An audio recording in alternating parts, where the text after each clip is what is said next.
இன்றைக்கி நம்ம எக்கச்சக்கமான இரும்பு சத்து நிறைந்த புளிச்சக்கீரை துவையல் ரொம்பவே சுலபமாகவும் ரொம்பவும் டேஸ்டியாகவும் எப்படி செய்கிறதுன்னு பார்க்கலாம். புளிச்சக்கீரையே பிடிக்காதுன்னு சொல்கிற குழந்தைங்க கூட இந்த ரெசிப்பியை ரொம்ப விரும்பி சாப்பிடுவாங்க.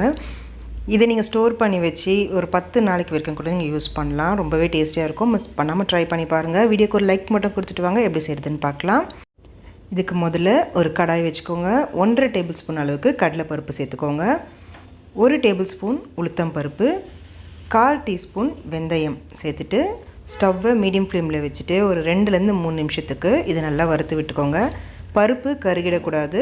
லைட் கோல்டன் கலரில் மாறி வர வரைக்கும் இதை வறுத்து விட்டுக்கோங்க. பாருங்கள், இந்த அளவுக்கு நிறம் மாறி வரும்போது இப்போ இதை தனியாக ஒரு பிளேட்டில் எடுத்து வச்சுக்கோங்க. இப்போ அதே கடாயில் 2 டீஸ்பூன் அளவுக்கு எண்ணெய் சேர்த்துக்கோங்க. எண்ணெய் லேசாக சூடான பிறகு இதில் ஒரு 10-12 பல் பூண்டு சேர்த்துக்கோங்க. பூண்டு கொஞ்சம் அதிகமாக சேர்த்திங்கன்னா இந்த துவையலோட சுவை ரொம்ப நல்லாயிருக்கும். அடுத்து காரத்துக்கு ஒரு 7-8 வரமிளகாய் சேர்த்துக்கோங்க. காரம் இது சரியாக இருக்கும். இது கூட கொஞ்சமாக புளி அதிகமாக சேர்த்துட வேண்டாம், கொஞ்சமாக சேர்த்துட்டு 2-3 நிமிஷத்துக்கு இதை வதக்கி விட்டுக்கோங்க. உங்களுக்கு காரம் இன்னும் கொஞ்சம் அதிகமாக தேவைன்னா எக்ஸ்ட்ராவாக 2 வரமிளகாய் கூட நீங்கள் சேர்த்துக்கலாம். புளிப்போட சுவை அதிகமாக இருக்கணும் இந்த துவையல்ன்றதுனால நான் வரமிளகாயை கொஞ்சம் கம்மியாகவே சேர்த்துருக்கேன். இது போல் லைட் கோல்டன் கலரில் பூண்டு மாறி வந்த பிறகு இப்போ இதை தனியாக எடுத்து வச்சுக்கோங்க. இப்போ அதே எண்ணெயில் நம்ம சுத்தம் செஞ்சு வச்சுருக்க புளிச்சக்கீரையை சேர்த்துருக்கேன். 3 கைப்பிடி அளவுக்கு, நல்ல பெரிய கைப்பிடி அளவுக்கு புளிச்சக்கீரையை சேர்த்துருக்கேன். சேர்த்துட்டு இப்போ இதை மீடியம் ஃப்ளேமில் வச்சு நல்லா கலந்து கொடுங்க. கைவிடாமல் ஒரு 2 நிமிஷத்துக்கு நல்லா கலந்து கொடுத்துட்டே இருங்க. புளிச்சக்கீரை சீக்கிரமாக வெந்து வந்துடும். ரொம்ப நேரம் வேக வைக்கணும்னு அவசியம் கிடையாது. இதை கலந்து விடும்போது நல்லா நிறம் மாறி சுருண்டு வந்துடும். ஒரு 2-3 நிமிஷத்தில் இந்த மாதிரி பதத்துக்கு உங்களுக்கு மாறி வந்துடும். ரொம்பவே அனிமிக்காக இருக்கிற குழந்தைங்கள்லேருந்து பெரியவங்க வரைக்கும் இந்த புளிச்சக்கீரையை வாரத்தில் 2 முறை சாப்பிட்டுட்டு வாங்க, ரொம்பவே நல்லது.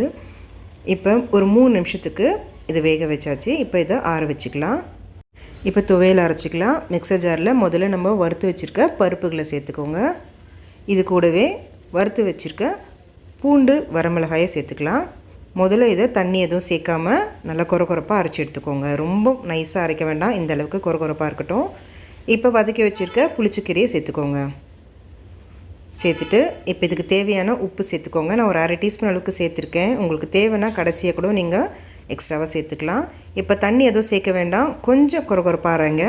ரொம்பவும் மையாக அரைச்சிட்டிங்கன்னா இது ரொம்ப வழவழப்பாக இருக்கும். பருப்புலாம் லேசாக தெரிகிற மாதிரி கொஞ்சம் கொரப்பாக இருக்கட்டும். இப்போ இதுக்கு ஒரு தாளிப்பு கொடுத்துக்கலாம்.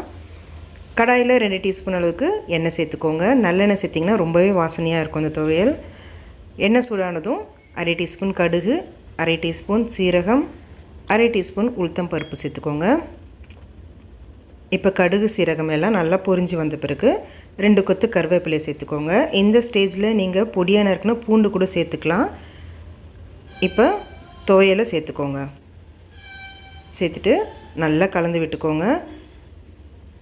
கீரையை சேர்த்துட்ட பிறகு ரொம்ப நேரம் வதக்கணும்னு அவசியம் இல்லை. எண்ணெயில் 1 நிமிஷத்துக்கு கைவிடாமல் நீங்கள் இதை நல்லா கலந்து விட்டிங்கனாலே போதும். அவ்வளோதாங்க. இப்போ ஸ்டவ் ஆஃப் பண்ணிடலாம். சூப்பர் டேஸ்டியாக இருக்கும். மிஸ் பண்ணாமல் நீங்கள் இதை ட்ரை பண்ணி பாருங்கள்.